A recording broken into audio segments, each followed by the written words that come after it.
Hey guys, hope you're doing well. I just wanted to quickly touch on several different kinds of exercises that you can utilize in the group process. Uh, really, in terms of the success rate, in terms of these particular types of exercises, again, really depends upon the group leader, the group co-leaders, and it really depends upon the type of group in which you are facilitating and the individuals that are within that particular group. So, the context, things like that, very, very important on how you utilize these particular group exercises and how you go about doing them. Very first, probably the most common type of group exercise is simply what we call written exercises. So, written exercises, again, are very versatile, very, again, widely used, very easy to use. And this is where we would have, we'd hand out sheets of paper, right? And on those particular sheets, we would have things such as the hardest thing about being divorced is, or the hardest thing about being in school is. So what's nice about written exercises is it's very, very structured, it's very easy to use, and it gives a nice visual for the particular individuals within that group in order to process whatever emotions, feelings that they may be having. It's also kind of nice to have these things written down so the person's actively engaging in that particular activity. And that's a nice way to kind of share. So when you move your individuals within that group, maybe into dyads or triads where they're working with another person or maybe two other people, they can share their responses or their written responses to that particular question, or even ask each other in terms of what is going on with those particular things. Another common exercise that is used, again, really depends upon the type of group, is something that we would call movement exercises. Now, when I say movement exercises, you may immediately might be thinking of something like yoga or something. That's something that we can utilize. But most often, when we talk about movement exercises, it's really getting people up. Uh, so we kind of get away from this stale environment, so to speak, that being in a room or a stuffy room, so to speak, for 60 some odd minutes may encourage. But within movement exercises, we get people up and moving around the room based upon how they feel about a particular thing. So, like for an example, okay, you may be doing a group where you're talking about anxiety around school, and you, as a group, identify 1 through 5 different variables about particular things about anxiety within that school. You write them up on the board, the dry erase or chalkboard, and you ask people within the group to go stand by which one they feel is most important, or which one they recognize or connect with, or whatever it may be. Again, it's a nice way for that particular person to feel physically involved in the particular activity. And another great way to get people a visual in terms of what common interests or struggles or obstacles they may face with other people within that particular group. Another great exercise, again, is the use of dyads and triads. Hinted or spoke a little bit about that about a minute or two ago. So within the group, one of the things that I often utilize is, I'll do like a little mini lecturing, right? In terms of talking about a particular topic. And then I'll ask the group, what is your feeling in terms of the things that I said? What do you think is the realization that you can utilize, these particular skills in terms of being efficient, successful moving forward? Sometimes not everybody wants to speak out in front of a large group. So what do? We break them into dyads, maybe 2 people. We break them into triads, maybe 3 people. And within each one of those individual little groups, they can process their feelings, identify, share, things like that. And what we found is people are more likely to be involved when they're in a very smaller group. Because again, keep in mind, when group first starts, a lot of people are very anxious in terms of sharing their particular feelings and share in terms of processing these particular things. It's very common, especially when we're talking about a large group, for people to hesitate. So we want to utilize these exercises of dyads and triads to, again, encourage support. Going back, when you think about our basic skills in terms of leadership, this also gives us, the leader or the co facilitator, a little bit more intimate experience in terms of working with people individually. So you can go around the room and participate within each one of these dyads and triads and encourage and support people a little bit more better, so to speak, on a one-on-one versus the entire group. Rounds is another type of exercise that we can very often use in terms of what we are talking about. So rounds, again, very similar to kind of what I was talking about in terms of simply just getting feedback in terms of our particular group.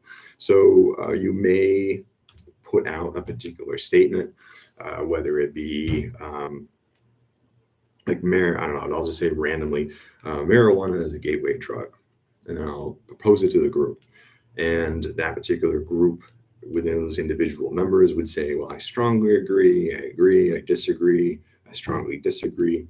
And then you, as the group leader or group co-facilitators, that gives you the option or the opportunity to kind of go back to those individuals and say, well, could you tell me a little bit more about what you mean by you agree?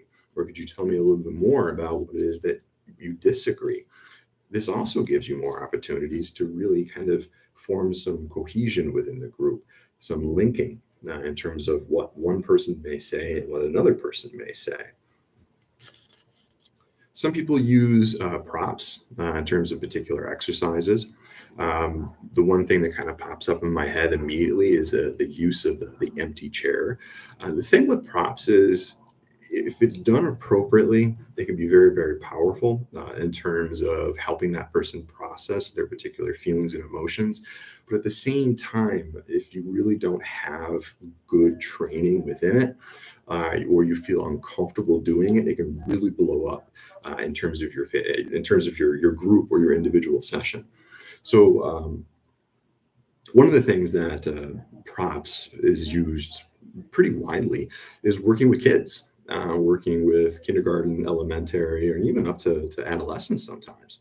So kids often have difficulty expressing or putting into words their particular feelings or emotions or things that may have happened to them. Or maybe they're simply just embarrassed based upon that. So they may use a doll, they may use an action figure, they may use whatever in terms of that, and they speak through that particular item. That's one example in terms of it.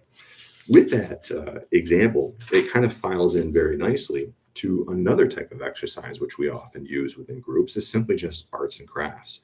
So again, especially with kids, and it can be adults too, sometimes we have difficulty really expressing our emotions, our feelings, our insight, our opinions on particular topics. So one way in which we can best do that is through arts and crafts.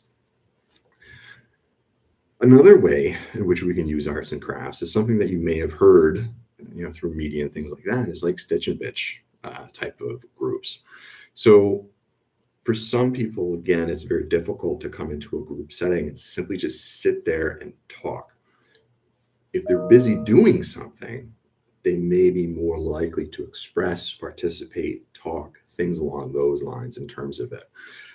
Very often, at least in my personal professional experience, in terms of different types of stitch and bitch or arts and crafts exercises, I've facilitated men's groups where we did that. We would put together some sort of project, and while we were doing that, we would talk or we would process the particular feelings that they may have in terms of that topic.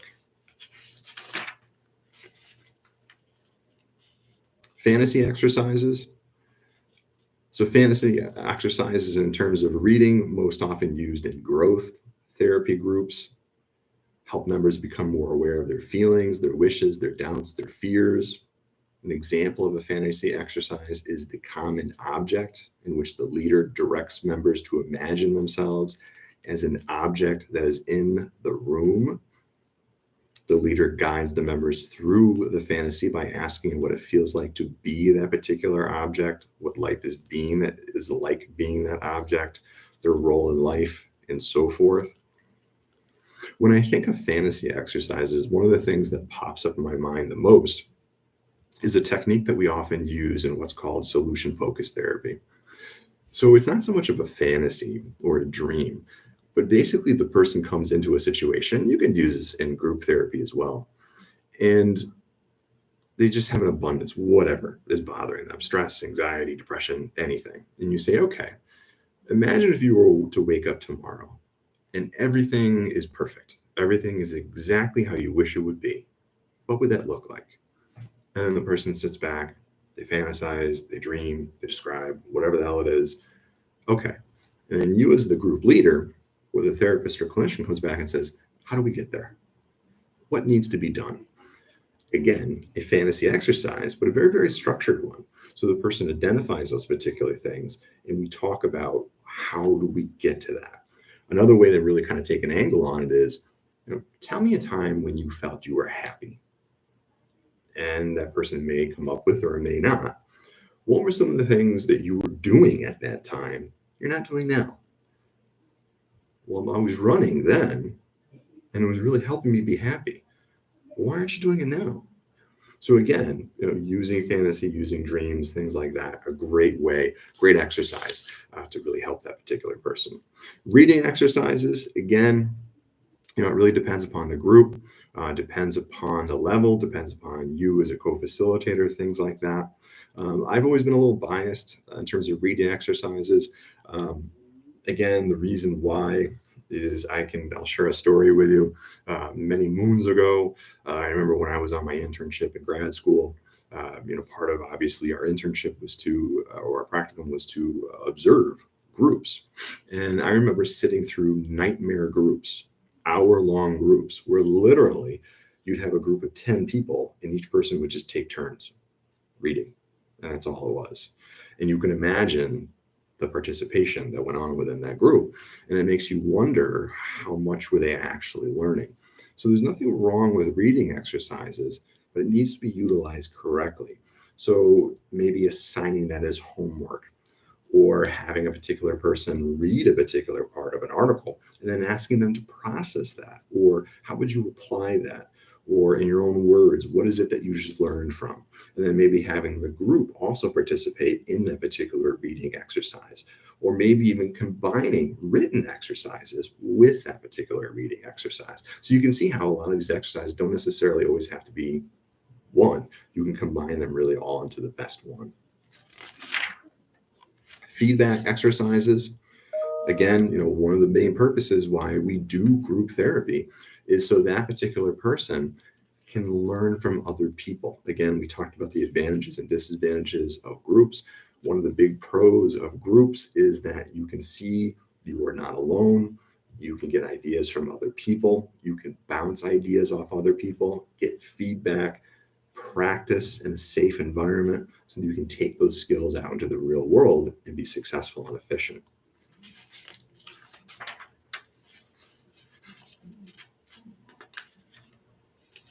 Trust exercises.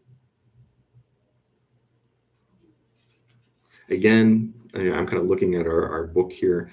Trust exercises, again, I really hesitate in terms of encouraging people to really do these particular things because they can really blow up in your face, and other times they can be really, really good.